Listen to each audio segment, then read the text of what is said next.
What's going on, everybody? Good morning. Happy Monday.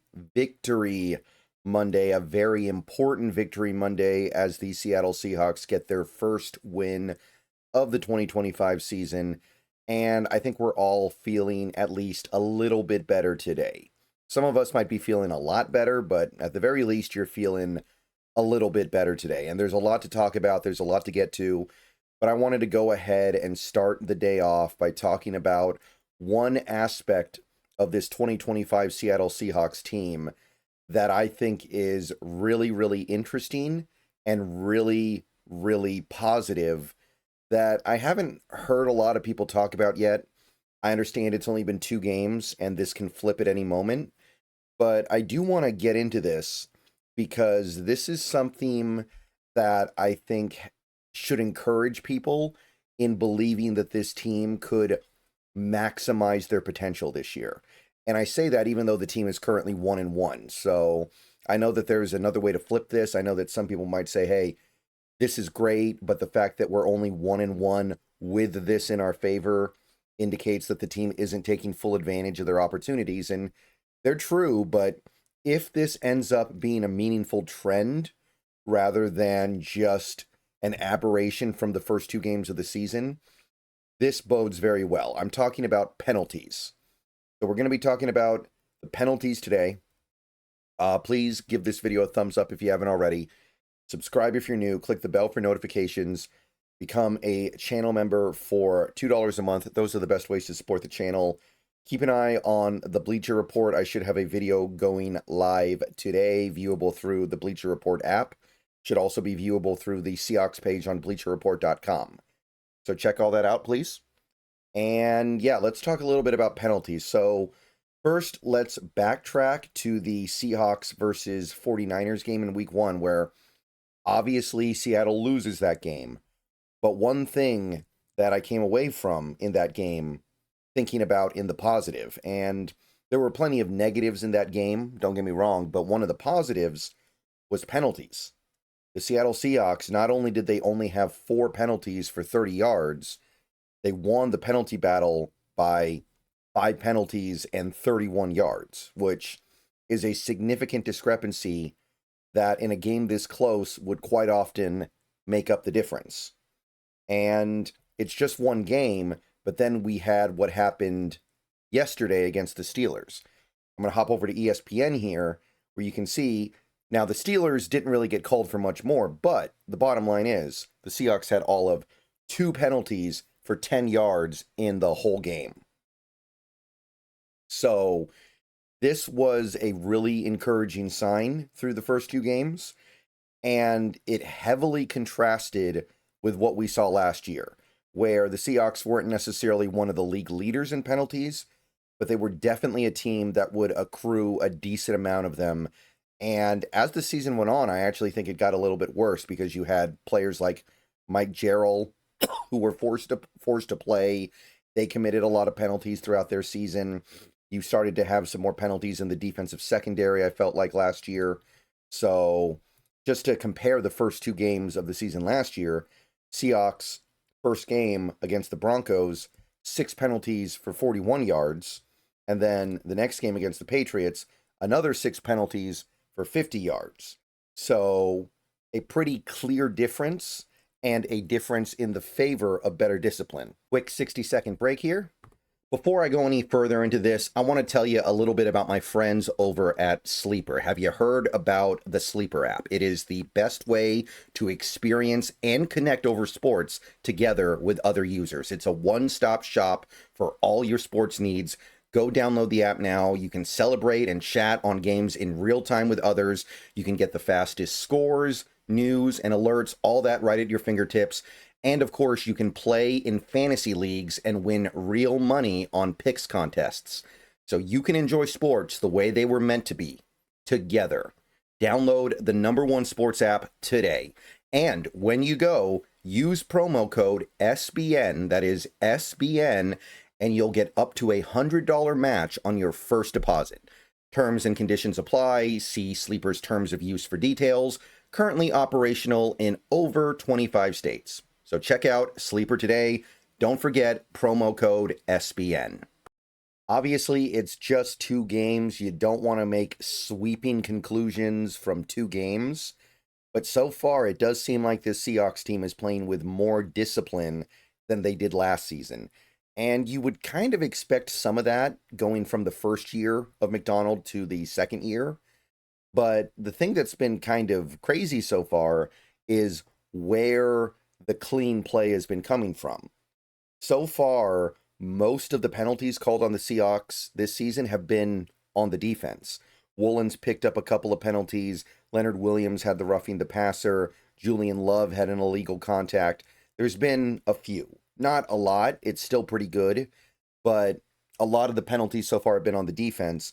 And we've also had 1 or 2 on the special teams. The offense, which is the side with all the new players and the new coach, has had 1 penalty so far, and who remembers what that penalty is? If you answered the intentional delay of game against the 49ers, then you got it right. So the offense, the Seahawks offense, has had 1 penalty so far, and it was an intentional penalty where we took a delay of game to give the punter more room. So really, you could argue through 2 games, the Seahawks offense with a brand new quarterback, brand new receivers for the most part. I know JSN's old, but new receivers in a lot of areas. Some new tight ends, some new starters on the offensive line, new offensive coordinator, maybe the biggest element of it all, has not accrued a single meaningful penalty. Now, as of right now, week 2 of the NFL season is not yet over. But if we go to NFLpenalties.com, which has updated through yesterday's games, you can actually see every team in the league sorted by penalties against. And you got to go all the way to the bottom to get to Seattle. They are currently 31st with 6 penalties called against them so far this season. The only team with fewer is Tampa Bay, and they've played 1 game. So almost certainly they will accrue at least 2 penalties tonight and put Seattle in a 3-way tie for last with the Chargers, who also play tonight. So they're probably going to get there as well. And the Steelers, who, hey, they're playing clean football as well. But if you look at yards allowed on these penalties, accrued penalty yardage, you can see Seattle is sitting at 40. And that is currently last in football.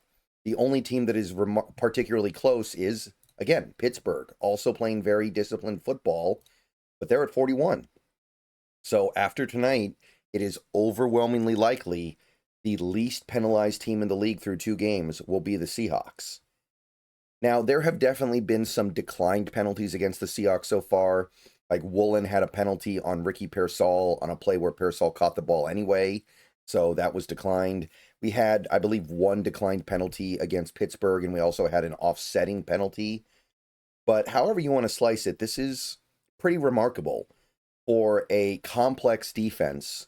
I know they haven't been the most complex so far, but generally speaking, the Seahawks have a fairly complex defense that gives the players a lot to think about that would typically lead towards more penalties and a mostly new offense.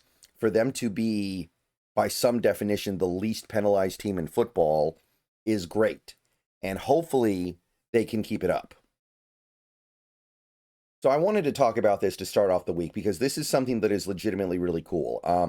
Even in Pete Carroll's heyday, even in the era where the Seahawks were one of the best teams in the league, even during that window where the Seahawks were genuinely the best team in the league, they committed a lot of penalties, and it was something that we lived with because the team was so good and so dominant. It was worth it to live with a few penalties here and there. And I don't think anybody would go back in time and tell that team to stop committing so many penalties because they did manage to keep things so clean. But this team, which doesn't have the same margin for error as those Seahawks teams, this team that is going to have to get a little bit more into the nitty-gritty to make sure they win games, it's really good to see them keeping it clean on this side. So Through 2 games, the Seahawks are keeping their football extremely clean.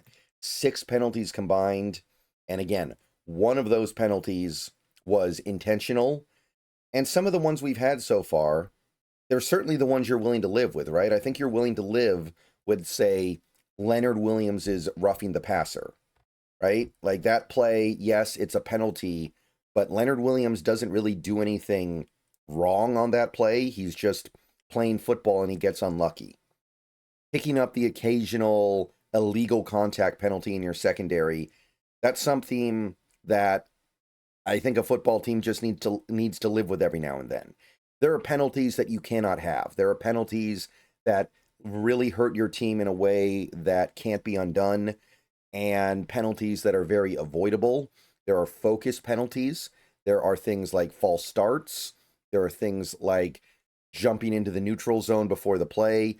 And I'm not saying we haven't had any of those, but a lot of the penalties so far have just been intensity penalties where occasionally things just get a little out of control because you're